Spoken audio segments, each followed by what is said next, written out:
Hi, my name is Dan and I'm with H2RO.com, and I just wanted to give a little primer about our home reverse osmosis system. We have a lot of customers with questions, and it is a do-it-yourself project. This RO system actually has two sumps. These are called pre-filters, and these are pre-filter housings, but inside we have a GE sediment filter and a KX carbon block filter.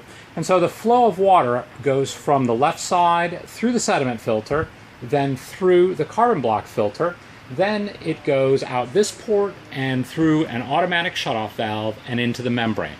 This is the membrane, this is where the magic happens, and the membrane actually splits the water into two different streams. One is a wastewater stream and the other is the product stream, and as you can see, the product stream comes this way.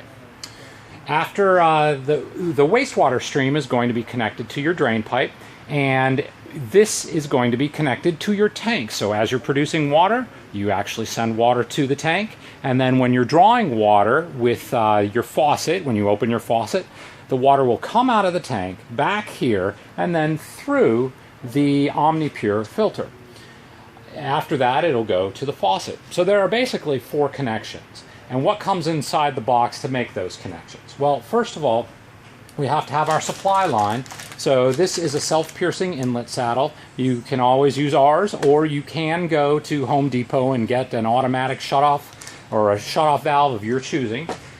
Once you install that, you just want to install the supply line. Now what I've done is I've got a very short piece of 1/4-inch tubing, and you're going to insert a plastic support piece into the tubing, and then that gets connected. One goes into the shutoff, the on and off valve for the supply line, and then the other is going to go in this port right here. That is the supply for the water to the system. After that, what we want to do is we want to connect the wastewater. How does the wastewater get connected? Well, again, you're going to take a piece of tubing. This is not what I would use. It would be a little bit longer, so cut it to length. And then this tubing will go from the wastewater, from the membrane, to the drain valve. And this will go mount on top of a drain pipe that is under your kitchen sink, perhaps. One other thing is that this particular drain valve, drain tubing, gets the capillary tube. This is actually a capillary tube. It is a flow restrictor, and it is what enables or what forces the pure water through the membrane. So this needs to be inserted, and it ends up looking like that, and the capillary tube then goes down in there. After that, we want to hook up the tank.